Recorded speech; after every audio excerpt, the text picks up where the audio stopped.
नमस्कार दोस्तों। आज जो आपकी क्लास होगी उस क्लास का नाम होगा राजस्थान की प्रमुख नदियाँ। राजस्थान में जो नदी तंत्र है उसके बारे में हम आज चर्चा करेंगे। पिछली क्लासों में हमने भौतिक प्रदेश, ठीक है, उसके ऊपर अध्ययन किया था और बखूबी मैंने प्रयास किया था कि आपको अच्छा दूं। ठीक है। आज का जो हमारा टॉपिक है वो है हमारा नदियाँ। तो नदियों के ऊपर हम चर्चा करें तो हमें खराब ना नहीं करना है। अपन को अपने टॉपिक पे आते हैं। नदियां, या मैं बोलूं इसको अपवाह तंत्र। और तंत्र को मैं बोलता हूं क्या? समूह है। क्या बोलता हूं? समूह। क्लियर? समूह क्या है? एक, आपने पेड़ देखा होगा, पेड़ की जड़ देखी होगी। देखिए, उसमें अनेक छोटी छोटी ऐसी जड़ें एक बड़ी जड़ के से आके संपर्क करती है, निकलती हुई दिखती है। मतलब जैसे कि मान लो आपके कोई पेड़ है, ठीक है, और इस पेड़ के नीचे जो ये जड़ें हैं, जैसे कि ये मेन जड़ है, इसके ये जड़ है, कुछ इस तरीके से बना हुआ रहता है एक जाल। ठीक है, इस तरीके का एक जाल बना हुआ है। ठीक है। तो इस तरीके की जो जाल है, एक समूह है, ठीक है ना। उस समूह की मैं बात कर रहा हूं। उसी तरीके से जैसे कि मैं बात करूं, एक नदी है। जैसे मैं बात करूं, राजस्थान की सबसे लंबी नदी कौन सी है? चंबल। चंबल और उसके सहायक, चंबल के साथ जो नदियां बहती हैं, जैसे कि बनास हो गई, काली सिंध हो गई, ठीक है ना। इसके अलावा परवन हो गई, पार्वती हो गई, आहू हो गई, बहुत सारी ऐसी नदियां हैं जो इनके साथ, ठीक है, मिलती है। और ये नदी भी यमुना में जाती है, यमुना गंगा में जाती है, गंगा ब्रह्मपुत्र के साथ बंगाल की खाड़ी में जाती है। कुछ इस तरीके से एक नदी तंत्र है जो फैला हुआ है। तो मैं इसके बारे में आपको कह सकता हूं क्या, एक तरीके से।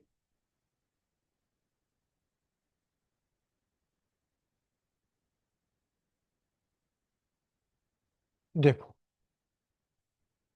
अपवाह तंत्र की मैं बात करूं तो उसके ऊपर हम चर्चा करें तो देखो क्या लिखेंगे इसके बारे में। टॉपिक क्या है? नदियां। नदियों के ऊपर हम चर्चा कर रहे हैं। मैं बोलूं, निश्चित वाहिकाओं, निश्चित वाहिकाओं, निश्चित वाहिकाओं के मध्य या के माध्यम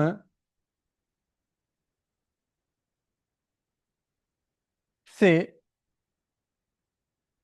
हो रहे जल प्रवाह, जल प्रवाह को ही अपवाह तंत्र कहते हैं। एक तरीके से, या मैं बोलूं अपवाह कहते हैं। ठीक है ना। क्या कहते हैं? अपवाह तंत्र कहते हैं। और इसी अपवाह तंत्र में मैं बात करूं, यानी मैं इसको बोल सकता हूं एक तरीके से, क्या कहते हैं? सॉरी, अपवाह कहते हैं निश्चित वाहिकाओं के माध्यम से हो रहे जल प्रवाह को ही अपवाह कहते हैं। क्या कहते हैं? अपवाह है। ठीक है। आगे, तथा, तथा इन इन वाहिकाओं को, इन वाहिकाओं को अपवाह तंत्र कहते हैं। कैसे सर? एक एग्जाम्पल से समझो इसको। देखो, आराम से समझना है, बहुत अच्छे से समझे, बात करेंगे इसके ऊपर। जैसे कि मान लो ये आपकी चंबल नदी है। कौन सी है? चंबल। ठीक है, थोड़ा सा देखते हैं ना। चंबल जाके किस में मिल रही है? ये कौन सी है? यमुना। ठीक है, यमुना जाकर किस में मिल रही है? ये कौन सी है? गंगा। और गंगा जाके किस में मिल रही है? ब्रह्मपुत्र। ठीक है, और ब्रह्मपुत्र के साथ ही ये कहाँ से जाती है? बंगाल की खाड़ी में।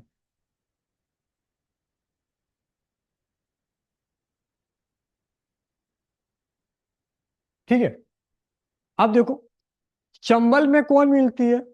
आपको पता है, बनास। और कौन सी आती है? काली सिंध।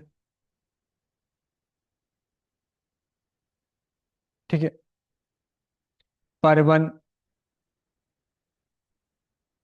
आहू। ठीक है,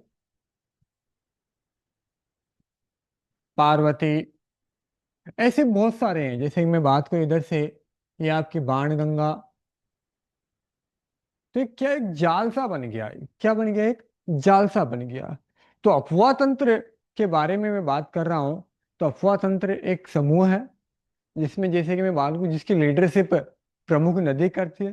जैसे चंबल कर रही है, प्रमुख नदी है, ठीक है, राजस्थान की। और इसमें बनास मिल रही है। हालांकि बनास भी राजस्थान की, राजस्थान में पूर्णतः बहने वाली सबसे बड़ी नदी है। ठीक है, तो उस कैटेगरी में भी देखेंगे अपन। तो जो नेतृत्व करता है, ठीक है, उसी के नाम से इन चीजों का काम, इन चीजों पे जो नदियां हैं, चाहे कोई भी काम हो, कोई भी, जैसे कि मान लो कई प्रकार के आयोग बनते हैं। कहते हैं कि महात्मा गांधी जी ने देश को आजाद करवाया। क्या अकेले महात्मा गांधी जी ने करवाया? कहते हैं डॉक्टर भीमराव अंबेडकर जी ने भारत का संविधान बनाया। नहीं, उनके साथ जो समूह था, मसौदा समिति जो थी, उस समिति के जो सदस्य थे, उस उन सभी सदस्यों ने मिलकर उस संविधान में अपनी भूमिका निभाई। लेकिन उस मसौदा समिति का नेतृत्व किसने किया? डॉक्टर भीमराव अंबेडकर जी ने किया। इसीलिए क्या कहते हैं कि संविधान का निर्माता किसे कहा गया? डॉक्टर भीमराव अंबेडकर जी को कहा गया है। जो नेतृत्व करता है उसके बारे में बात कर रहा हूं। और यहाँ नेतृत्व कौन कर रही है? जैसे कि ये, और यहाँ इसका नेतृत्व कौन कर रही है? ये। और यमुना का नेतृत्व कौन कर रही है? ये। ठीक है, इस तरीके से कोई ना कोई एक दूसरे का क्या कर रहा है? भूमिका अदा कर रही है। भाई यहां से यहां तक जाने पर ये चंबल इन सभी नदियों का नेतृत्व कर रही है। जैसे यमुना, और इस पूरी चंबल और चंबल के समूह की नेतृत्व कौन कर रही है? यमुना कर रही है। और यमुना की सहायक नदियों का नेतृत्व कौन कर रही है? एक तरीके से आगे जाके ये गंगा में जाके मिल जाती है। क्लियर? और क्या बात करें, देखते हैं। मैं कहूं कोई नदी, जैसे कि मैं बोल दूं क्या, कि कोई नदी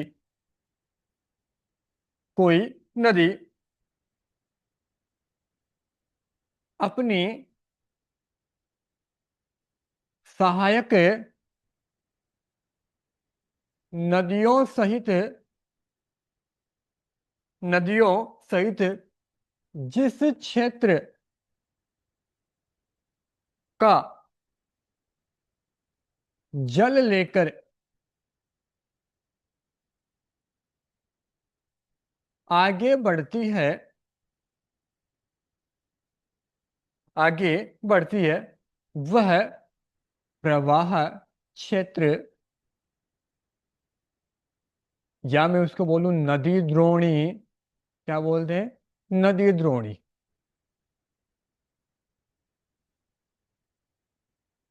या इसी को क्या बोलते हैं? जल अपवाह तंत्र। एक साधारण सी भाषा में मैंने आपके सामने रखा है क्या, कि कोई नदी अपनी सहायक नदियों के माध्यम से, चंबल अपनी सहायक नदियों के माध्यम से जिस क्षेत्र का जल लेकर आगे बढ़ती है, चंबल खुद भी अपना जल लेके जाती है, और इनकी जो सहायक नदियां हैं वो भी अपना जल लेके आती है। ठीक है ना? और वो बढ़ती है, और वह जो क्षेत्र होता है वो क्या कहलाता है? प्रवाह क्षेत्र। ठीक है, या उसको क्या बोलते हैं? नदी द्रोणी बोलते हैं, या उसको क्या कहते हैं? जल अफवाह तंत्र कहते हैं एक तरीके से। तो मैं उम्मीद करता हूं अफवाह तंत्र किसे कहते हैं ये आप समझ गए होंगे। ठीक है। अगर मैं अफवाह तंत्र की बात करूं तो इसके लिए आपको एक चीज याद रखनी है, ये एग्जाम में नहीं आएगा, ये तो केवल समझने की बात है, ये एग्जाम में आएगा नहीं। देखो साहब, ये एग्जाम में आते हैं, क्या आते हैं? अपवाह क्षेत्र। अब अपवाह क्षेत्र के बारे में बात करें क्या? अपवाह क्षेत्र वो कौन से हैं? देखो, इसमें हम बात करेंगे क्या अपवाह क्षेत्रों की? तो यहां हम बात करेंगे नदी। ठीक है। इसके बाद में हम बात करेंगे क्या कि अपवाह क्षेत्र किलोमीटर, वर्ग किलोमीटर में जो इसका प्रवाह होता है उसकी बात करूंगा। ठीक है। और इसके अपवाह क्षेत्र वो मैं बात करूंगा प्रतिशत में। तो दो आपके सामने मैंने पॉइंट ऑफ व्यू रखा है, दो पॉइंट है आपके सामने, ये एग्जाम में आपके आए हुए हैं। कभी सम्मिलित करने वाले प्रश्न पूछ ले, कैसे भी प्रश्न पूछ ले, तो थोड़ा ध्यान रख। देखो, हम बात करें, जैसे कि मैं बात करूं चंबल नदी कर्म, किसकी बात करूं मैं पहले? चंबल की। चंबल नदी कर्म। ठीक है। ये कुल अपवाह का कितना है? आपके 72,032 वर्ग किलोमीटर। ठीक है। जो कुल अफवाह का जो लगभग है 20.90%, यानी लगभग 21% के आसपास। क्लियर? जो पूछा गया, सर्वाधिक अपवाह क्षेत्र वाली नदी कौन सी है? आपकी चंबल है। इसके बाद में आपकी आती है लूनी नदी। कौन सी नदी? लूनी नदी। टॉपिक बहुत इंपॉर्टेंट है भाई, ध्यान रखना। लूनी नदी। और लूनी नदी की मैं बात करूं तो लूनी नदी लगभग आपकी 34,866 वर्ग किलोमीटर है, जो कुल अपवाह का लगभग 10.41% है। कितना है? 10.41%। ठीक है। दूसरे नंबर पे आती है। तीसरे नंबर पे बात करूं मैं माही नदी। और माही नदी क्रम की बात करूं तो 16,551 वर्ग किलोमीटर जो अपवाह क्षेत्र है, जो कुल अपवाह क्षेत्र का लगभग 4.80% के करीब है। ठीक है। अगली नदी, अगली है आपकी साबरमती।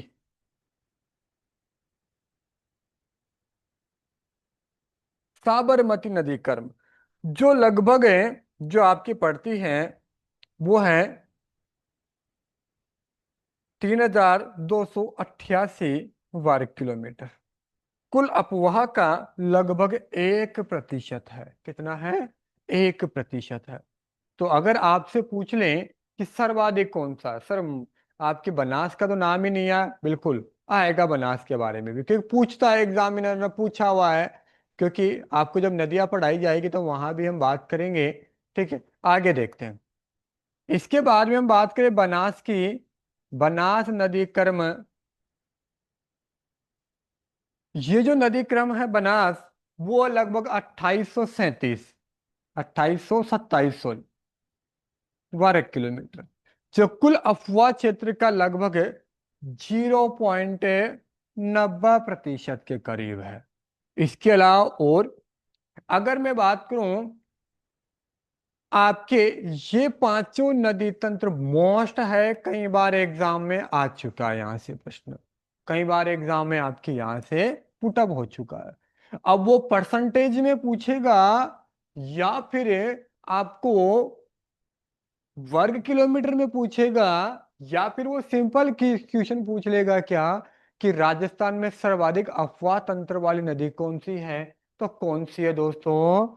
ठीक है ना, वो चंबल है। अगर आपको वर्ग किलोमीटर के हिसाब से आरोही अवरोही क्रम में पूछ ले, मतलब क्वेश्चन कैसे पूछ ले, आरोही अवरोही क्रम में पूछ ले, अफवाह क्षेत्र प्रतिशत सामने दे दे और सम्मिलित करवा दे, किसी भी प्रकार का प्रश्न आपसे पूछ सकता है। मतलब पूछने के तरीका कुछ भी हो सकता है, लेकिन जब आता है तो सिलेबस से बाहर नहीं आता। ठीक है, तो आगे देखते हैं। तो ये हमने बात की, अफवाह तंत्र की बात कर ली। ठीक है, अब मैं बात करूं, एक नाम आता है क्या, जल विभाजक। सर ये क्या है? डियर, जल विभाजक का यानी मतलब क्या, पृथक करने का कार्य, पृथक करना, पृथक करना एक नदी द्रोणी को। मतलब मैं बोलूं क्या, कि एक नदी द्रोणी को या दूसरी नदी द्रोणी से जिस पर्वत व मैदान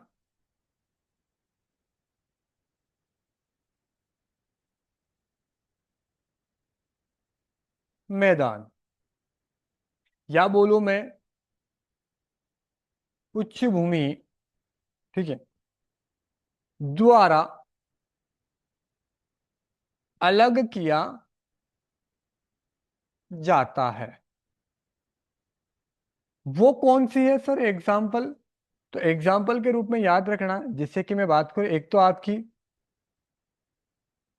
अरावली पर्वतमाला, क्या जल विभाजक का काम करती है? बिल्कुल करती है। कैसे करती है मैं बताऊंगा। एक आपका आता है भूराट का पठार, ठीक है, इसकी भी मैं बात करूंगा। जैसे कैसे, मैंने आपके सामने दो एग्जाम्पल्स रखे हैं, और जैसे कि मान लो आपके सामने मैं बात करूं,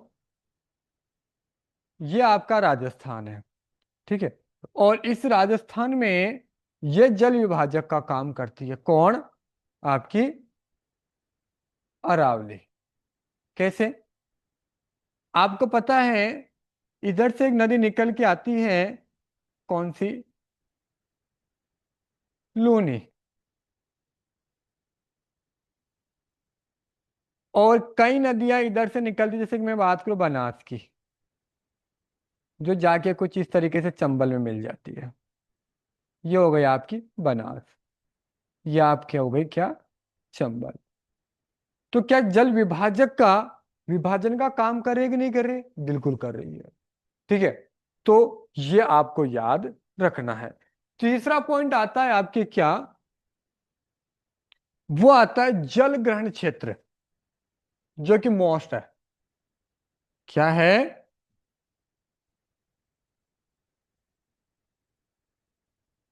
जल ग्रहण क्षेत्र। सर जल ग्रहण क्षेत्र शब्द में ही दिख रहा है काफी चीजें। जल ग्रहण क्षेत्र यानी जल को ग्रहण करने वाला क्षेत्र, जिस क्षेत्र में नदी बहती है, जितने बड़े एरिया को, क्षेत्र को नदी घेराव करती है, उसकी मैं बात कर रहा हूँ। कितने बड़े एरिया को क्या करती है, घेराव करती है, उसकी मैं बात कर रहा हूँ। तो मैं बोलूं, इसके बारे में एक लाइन लिख सकते हैं अपन क्या, ये, कि एक नदी विशिष्ट, एक नदी विशिष्ट क्षेत्र से अपना जल बहाकर लाती है, एक तरीके से, लाती नहीं लाती है, लाती है, उसे ही आप क्या बोलते हो, जल ग्रहण क्षेत्र कहते हैं, एक तरीके से। जैसे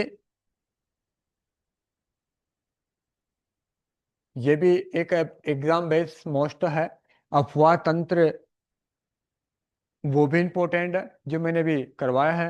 और जल ग्रहण क्षेत्र, ये भी आपके एग्जाम में कई बार पूछे गए हैं, तो थोड़ा ध्यान रखना है, क्वेश्चन कैसे भी आ सकता है। ठीक है, जैसे कि मैं बात करूं आपके इधर नदी प्रणाली, ठीक है, इसके बाद में मैं बात करूं क्या, जल ग्रहण क्षेत्र, जल ग्रहण क्षेत्र वो भी किस में, वर्ग किलोमीटर में। और एक जल ग्रहण वो किसे, प्रतिशत में। क्योंकि एग्जाम में कैसे पूछ सकता है, कोई फिक्स थोड़ी है कि आपके हिसाब से पूछेगा, एग्जामिनर अपने हिसाब से पूछेगा। लेकिन सिलेबस से बाहर नहीं पूछता, ये तो सब बेवकूफ बनाने की बातें हैं। सिलेबस से बाहर नहीं पूछता। ठीक है, जैसे कि मैं बात करूं बनास, बनास। और बनास जो जिसकी मैं बात करूं, बनास लगभग 46,570 वर्ग किलोमीटर, जो कुल अफवाह का 27.48% है। ध्यान रखना, मोस्ट है, ध्यान रखना, सर्वाधिक जल ग्रहण करने वाली नदी राजस्थान की वो कौन सी है, बनास, याद रखना। इसके बाद में आती है आपकी जैसे कि लूनी, दूसरे नंबर पे। लूनी जो है लगभग 34,250 वर्ग किलोमीटर है, जो कुल जलग्रहण क्षेत्र का 20.21% के करीब है। इसके बाद में आती है आपकी कौन सी, चंबल आती है। और चंबल का जलग्रहण क्षेत्र है लगभग 29,110 वर्ग किलोमीटर, जो कुल जल ग्रहण क्षेत्र का लगभग 17.18% के करीब माना जाता है। कितना है, 17.18% के करीब माना जाता है। कुल जल ग्रहण यानी राजस्थान में जितनी नदियां हैं, उन नदियों का जो जल ग्रहण है, उन सभी नदियों में 17.18% चंबल का है। तीसरे नंबर पे आती है, कौन से नंबर पे आती है ये, पहले नंबर पे ये है। दूसरे पे कौन सी है, आपकी लूनी है। और तीसरे पे कौन सी है, ध्यान रखना, आरोही अवरोही क्रम में भी प्रश्न पूछ लेता है, तो आपको कंफ्यूज नहीं होना। उसके बाद में मैं बात करूं माही की, माही नदी की मैं बात करूं, माही नदी प्रणाली की। इसका जो जलग्रहण है लगभग 16,030 वर्ग किलोमीटर है, जो कुल जलग्रहण क्षेत्र का लगभग 9.46 है, 9.46% है, जो आपको याद रखने हैं। कम से कम 4-5 तो आपको याद रखने हैं। इसके बाद में आता है क्या, बाणगंगा।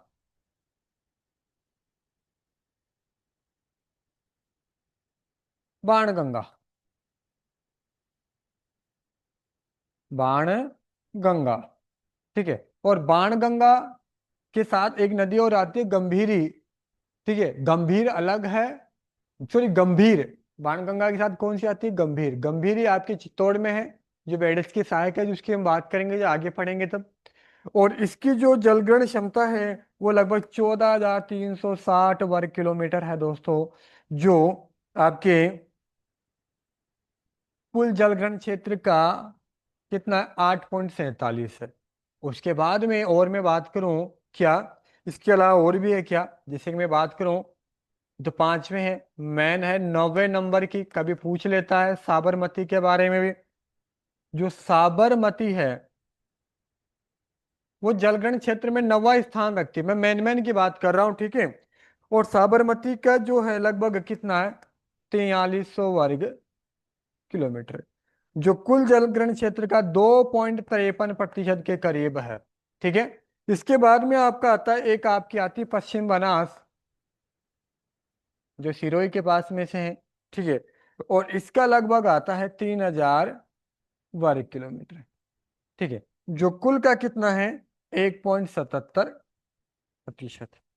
इसके बाद में एक आती है आपकी कांतली नदी। कातली नदी की मैं बात करूं, तो यह करती है लगभग 2570 यानी 2600 किलोमीटर के करीब मैं बात करूं। और यह है 1.52% के करीब। ये कुल क्या है, जलग्रहण क्षेत्र दोस्तों। जलग्रहण क्षेत्र की मैंने आपके बारे में एक पंक्ति भी लिखी है, ताकि आप समझ सको, क्लियर। और ये आपका क्या हो गया, दो चीजें हो गई आपके सामने, जलग्रहण क्षेत्र हो गया और एक आपका अफवाह तंत्र हो गया। ठीक है, एक जल विभाजक के मैंने बात कर ली है। ठीक है, आगे मैं बात करूं इसके बारे में, सर और क्या बातें करें? बिल्कुल, और भी बातें करते हैं। आगे हम इसकी कुछ महत्वपूर्ण बातों के बारे में बात करेंगे। देखो, मैं बात करूं नदी तंत्र, राजस्थान का नदी तंत्र कितनी इकाइयों में बटा हुआ? 3 भागों में विभाजित है। 3 भागों में। कितने भागों में? 3 भागों में आपकी ये नदियां जो हैं वो इस तरीके से विभाजित हैं, जो आपको याद रखनी है। क्लियर? अगर मैं बात करूं कि ये जो नदी है, नदी तंत्र का मैं आधार की बात करूं तो अपवाह तंत्र है। किसके आधार पर? प्रवाह। या मैं इसको बोल सकता हूं क्या, अंतिम जल विलय के आधार पर है। अंतिम जल विलय के आधार पर राजस्थान का जो नदी तंत्र है, मैं बात कर रहा हूं किसके बारे में? राजस्थान के नदी तंत्र के बारे में। तो प्रवाह के आधार पर या अंतिम जल विलय के आधार पर, मतलब अंतिम रूप से वह जल कहाँ जाके रुकता है या कहाँ जाके विलीन हो जाता है। तो उसके आधार पर 3 भागों में बटी हुई है। वो 3 भाग कौन से हैं वो देखते हैं दोस्तों। देखो, ये जो 3 भाग है कुछ इस तरीके से। पहला, फर्स्ट, जिसका नाम है आंतरिक प्रवाह नदी तंत्र, एक तरीके से, ठीक है। दूसरा जो है, सेकंड, वो है क्या, बंगाल की खाड़ी में जल ले जाने वाली नदियां या तंत्र। क्लियर? तीसरे में बात करूं क्या,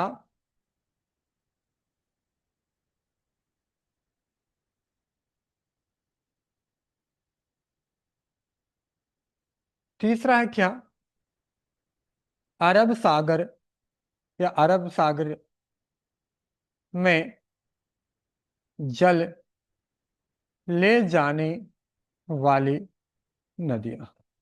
सर ये हम तो जानते हैं कौन सी क्या कहाँ है, दोस्तों, जानते हो।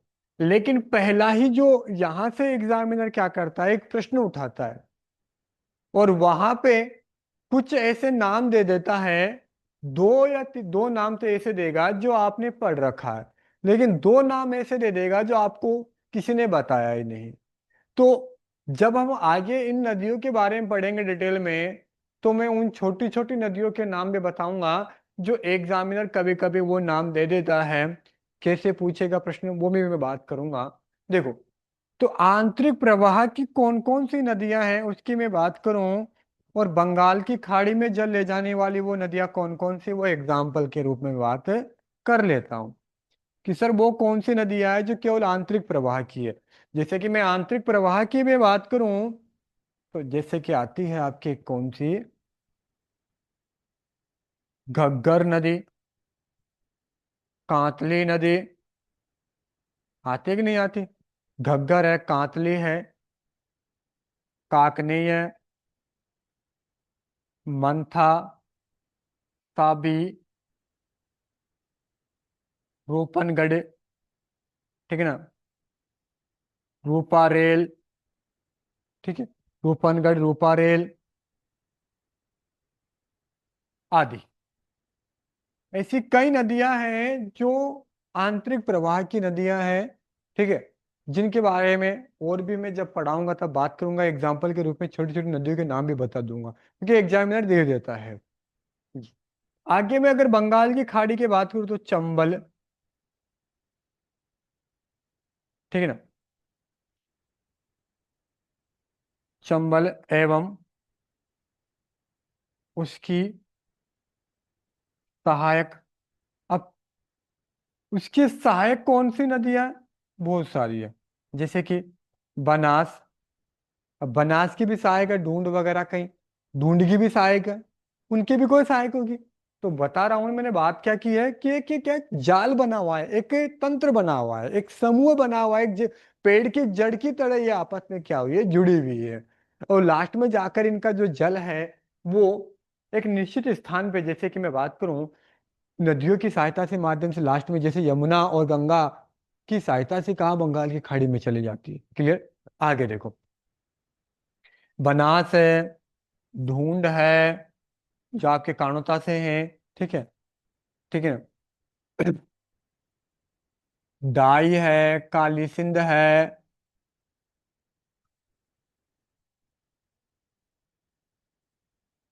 इसके अलावा पार्वती है, परवन है,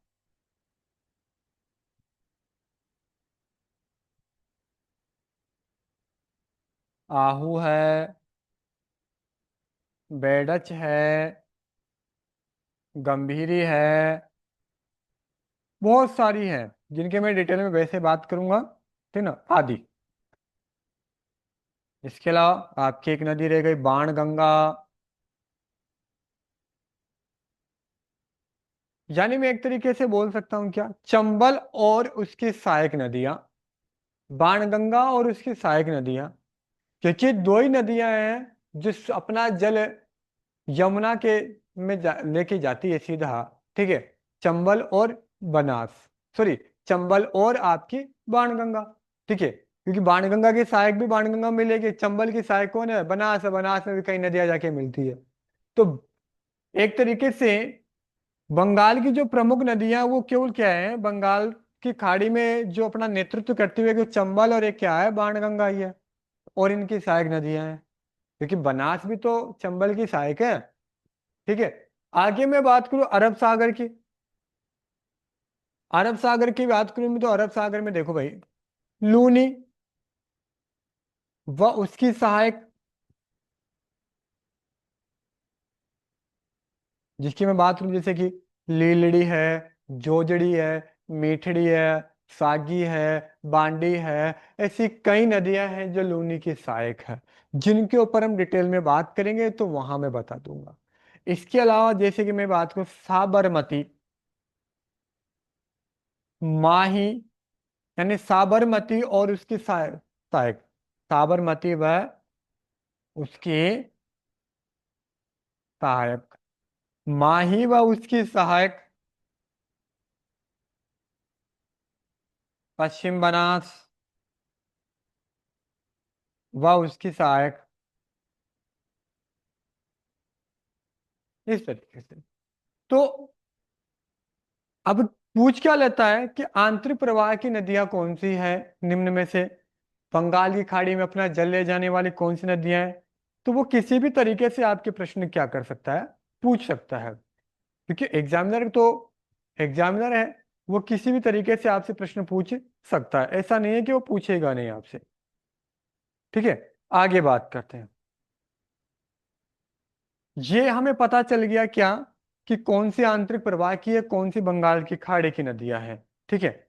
आगे हम बात करें कुछ महत्वपूर्ण बातों की, क्योंकि नदियों को हम डिटेल में बात करेंगे क्या, अरब सागर की पढ़ेंगे, बंगाल की खाड़ी पढ़ेंगे, ठीक है, कहाँ और आपके आंतरिक प्रवाह की पढ़ेंगे, सब पढ़ेंगे, टेंशन मत लेना, डिटेल में पढ़ेंगे, अच्छे से पढ़ाऊंगा, कोशिश करूंगा कि बेटर दूं आपको अच्छे से। आगे देखो, आगे हम कुछ महत्वपूर्ण बिंदुओं की बात कर लें अभी, क्योंकि मैं डिटेल में बात करूंगा, कल से मैं बात करूंगा आंतरिक प्रवाह की नदियों के बारे में, तो कुछ महत्वपूर्ण बिंदु ले लो। महत्वपूर्ण बिंदु, जैसे कि मैं बात करूं राजस्थान की सबसे लंबी नदी, लंबी बोलो या बड़ी, तो कौन सी है, चंबल, ठीक है, कौन सी है, चंबल। दूसरा प्रश्न में लिखूं मैं, राजस्थान की बंगाल की खाड़ी में जल ले जाने वाली सबसे बड़ी नदी वो भी कौन सी है? चंबल। इसके अलावा और क्या प्रश्न है? मैं बात करूं पूर्णतः बहाव की दृष्टि से राजस्थान की सबसे लंबी नदी, पूर्णतः राजस्थान में पूर्णतः बहने वाली कौन सी है? बनास। इसके अलावा और क्या है? और देखो, और कई सारी बातें हैं जिनके ऊपर हम बात कर लेते हैं।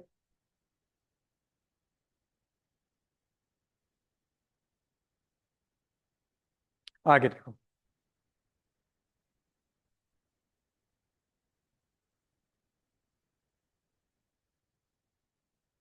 और क्या है देखो।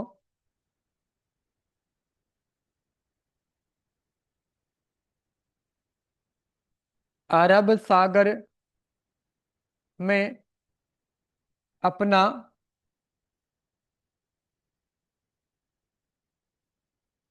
जल ले जाने वाली राजस्थान की सबसे लंबी नदी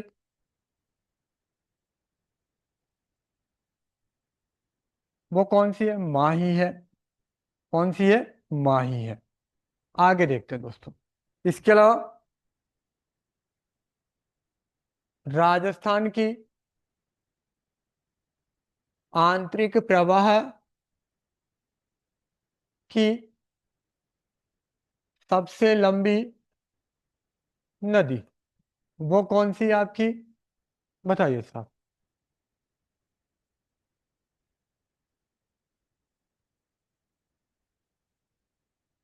इसके बाद में आपकी आती है क्या आंतरिक प्रवाह की सबसे लंबी नदी कौन सी है आपकी? घग्गर है। ठीक है। अगर मैं बात करूं इसी प्रश्न में आगे इसी पॉइंट की बात करूं तो मैं बोलूं पूर्णतः राजस्थान में बहने वाले आंतरिक प्रवाह की नदी वो कौन सी है? कांतली है। ठीक है। अगर मैं बात करूं आंतरिक प्रवाह की सबसे छोटी नदी तो वो कौन सी है? काकने है। जी, ठीक है। जैसे कि आपके घग्गर राजस्थान में कहाँ कहाँ बहती है? राजस्थान की बात कर रहा हूँ केवल राजस्थान में तो गंगानगर और आपके हनुमानगढ़ में।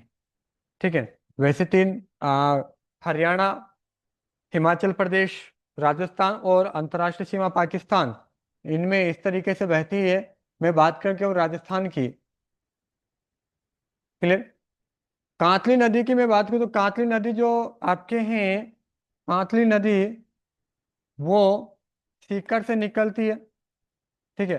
और 100 किलोमीटर लंबी है ये। ठीक है। हालांकि इसकी जो लंबाई है वो 3 राज्यों व पाकिस्तान यानी अंतर्राष्ट्रीय में है। और इसकी जो लंबाई है वो लगभग 465 किलोमीटर, जिसकी मैं बात करूंगा डिटेल में पढ़ेंगे तब। क्लियर।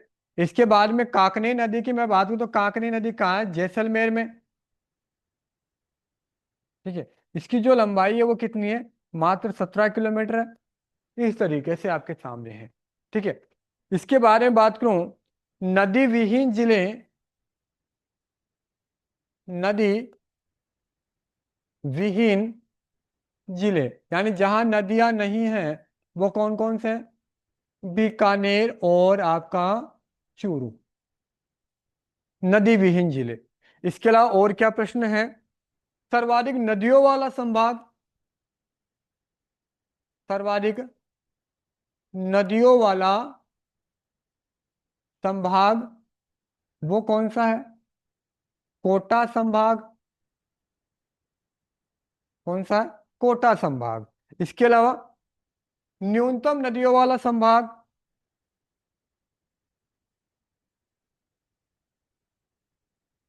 नदियों वाला संभाग वो कौन सा है? बीकानेर संभाग, क्योंकि दो जिलों में तो वैसे ही नहीं है। क्लियर? इसके अलावा सर्वाधिक नदियों वाला जिला, सर्वाधिक नदियों वाला जिला कौन सा है? उदयपुर। यही उद्गम भी होती है। उद्गम का भी ध्यान रखना। क्लियर? और क्या बात करूं? और देखो, अगर मैं बात करूं और कई प्रश्नों की, कुछ और प्रश्न आपके सामने हैं जो देख लो। जैसे मैं बात करूं, केवल आंतरिक प्रवाह नदियां, दोस्तों कौन से संभाग में बहती है आंतरिक प्रवाह की नदियां? केवल आंतरिक प्रवाह की नदियां। तो आपके ध्यान रखना है कौन सा है? बीकानेर संभाग।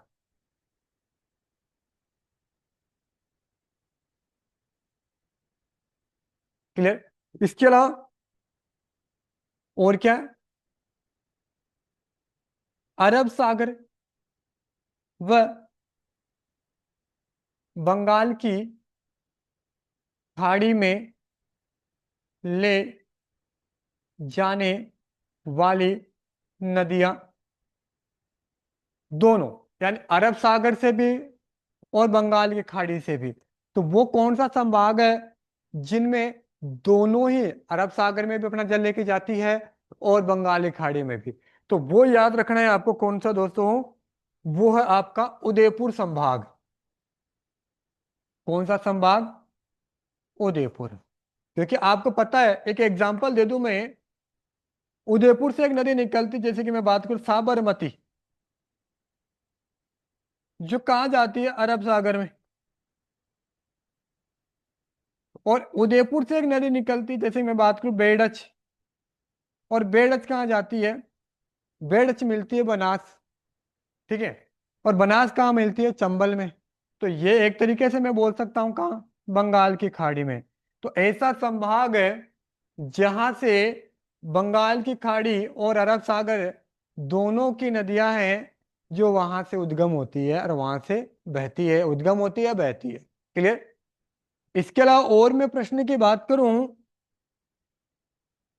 क्या केवल बंगाल की खाड़ी में जल ले जाने वाली नदियां, वो कौन सी है?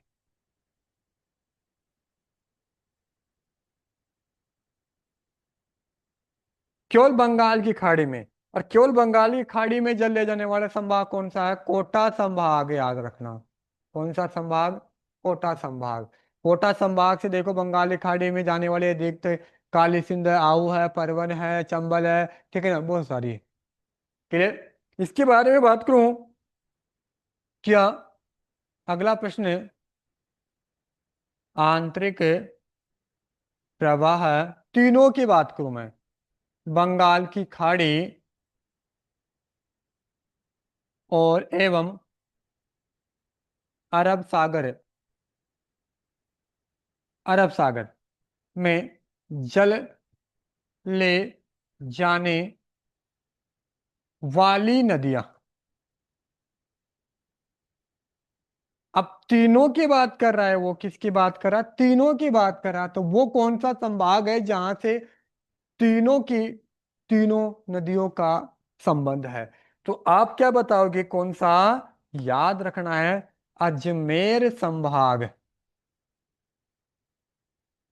अजमेर से देखो कैसे सिद्ध कर लो। लूनी कहाँ जा रही है? लूनी, याद रखना है। लूनी कहाँ जा रही है? अरब सागर। क्लियर। इसके बारे में बात करूं मैं, जैसे कि आपकी आती है आ, रूपनगढ़, कैसी है, आंतरिक प्रवाह। एक आपकी आती है कौन सी, जैसे कि मैं बात करूं डाई, एक आती है, ठीक ना, एक एग्जाम्पल के रूप में लिया डाई नदी। इसके अलावा इसे मैं जैसे कि मैं बात करूं, इधर से बनास ही बहती है, कैसे सर, क्योंकि जो आपका संभाग है, कौन सा, बेडच भी है, ठीक है ना, मैनाल भी है, बहुत सारी है। अक्षर की बात करें तो ये बंगाली खाड़ी में, कैसे सर, याद करो कि इस संभाग में 4 जिले आते हैं। अजमेर, मैं स्पेशल कोई अजमेर जिले की बात नहीं कर रहा, मैं अजमेर संभाग की बात कर रहा हूं। तो अजमेर में कौन कौन से, अजमेर है, नागौर है, टोंक है, और आपका भीलवाड़ा है। और भीलवाड़ा में त्रिवेणी संगम भी बनता है ना, तो याद रखो। तो तीनों, अरब सागर से आंतरिक आंतरिक प्रवाह, बंगाली खाड़ी, तीनों की मैं बात करूं तो कौन से संभाग संबंध रखती है, आपके अजमेर संभाग से संबंध रखती है, ठीक है। और इसके अलावा आंतरिक प्रवाह व बंगाल की खाड़ी में जल ले जाने वाली नदियां, एक तरीके से। तो वो आपका कौन सा है, जयपुर संभाग है। कौन सा संभाग है, जयपुर संभाग है। क्लियर। इस तरीके से आपके सामने मैंने कुछ प्रश्न रखे हैं जो आपको याद रखना है। और अंतरराष्ट्रीय सीमा कौन सी नदी बनाती है, ये भी देखो। अंतरराष्ट्रीय सीमा कौन सी नदी बनाती है, घग्गर नदी। और मैं बोलूं, सर्वाधिक अंतरराज्यीय सीमा वो कौन सी नदी बनाती है, चंबल। किस किस की बनाती है, एमपी, राजस्थान की, ठीक है। और इधर आपके पाकिस्तान से बनाती है, पाकिस्तान और आपके राजस्थान की, इस तरीके से। क्लियर। और मैं बात करूं, सर्वाधिक जिलों में बहने वाली नदियां, सर्वाधिक जिलों में बहने वाली नदियां वो कौन कौन सी है, लूनी, क्यों नाम याद रखना है, बनास, और कौन सी है, चंबल। कितने जिलों में बहती है, सभी लगभग 6 जिलों में बहती है, सभी 6 6 जिलों में,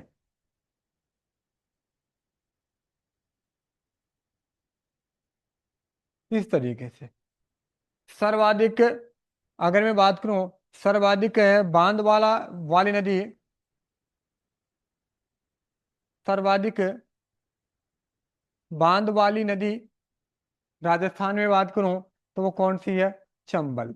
जिसपे कितने बांध है, 3 बांध है, जिसकी मैं बात करूंगा जब बात पढ़ेंगे तब।